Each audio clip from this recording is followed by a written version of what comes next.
The story begins with a young boy named Steve, whose biggest dream is to go mining. With a pickaxe in hand, he sneaks off to a mining site, but a grumpy old miner scares him off. Years pass. Steve grows older, his hair graying, and now he dreams of building a resort. But investors laugh at his idea. Feeling lost, Steve remembers his childhood love for mining. He grabs his old pickaxe and returns to the site. Sneaking past the grumpy miner, he starts digging and finds a glowing orb and cube made of crystal. When combined, they open a mysterious portal. Steve steps in and finds himself in an amazing world where imagination becomes reality. He builds houses out of wood, steel, even diamond. But when a ferocious wolf appears, Steve tames it with a bone, and it becomes his loyal companion. Steve creates an entire world and names it Steve's World. But his journey takes a dark turn when he finds another portal, one leading to the Netherworld. Curious, he enters, only to be captured by the angry Queen Malucha, who hates creativity. Long ago, her dance performance was mocked during a Netherworld talent show, and now she wants to destroy the outer world using the orb and cube. Thinking fast, Steve gives the orb to his wolf, who escapes back to the real world and hides it. Steve, however, is imprisoned. Now enters Gareth, aka Aquaman, a junk collector who also owns an arcade shop.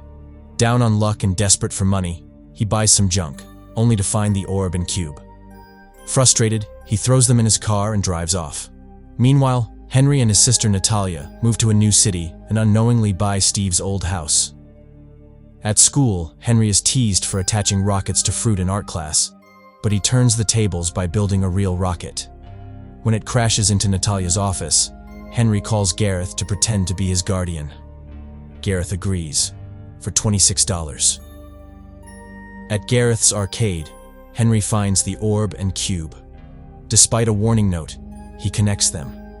The orb activates and begins pulling them toward the Amanda mining site, Steve's old mining grounds. Natalia tracks Henry's location and rushes there with their real estate agent Dawn. They all end up entering the same magical world Steve had discovered. Meanwhile, back in the real world, a Minecraft villager sneaks through the portal and gets hit by a car, driven by Henry's school principal, who instantly falls in love with the villager. Back in the fantasy world, our heroes face zombie apes, skeletons, and even a creeper. Henry discovers he can shape the world with imagination and begins building a massive castle. During the chaos, Gareth recovers the orb, but it's damaged by an arrow. They reunite with Steve, who explains that they need a special earth crystal to return home. It's hidden inside the woodland mansion, but getting there means surviving through mines, redstone traps, and nether piglins. Inside the mansion, Henry faces off against a terrifying Enderman guarding the earth crystal. Using his wit, he defeats it and claims the crystal. Meanwhile, Steve and Gareth wrestle a zombie riding a chicken. Just when they think it's over, Malucha appears, steals the orb and crystal, and opens a massive portal in the sky, unleashing an army.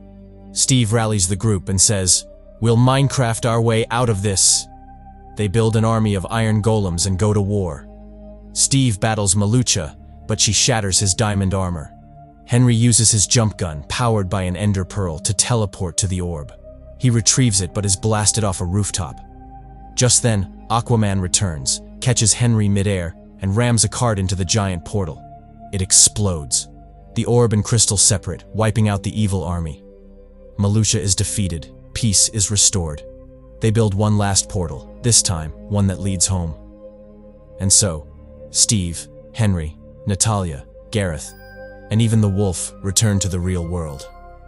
But now they know that with imagination, anything is possible.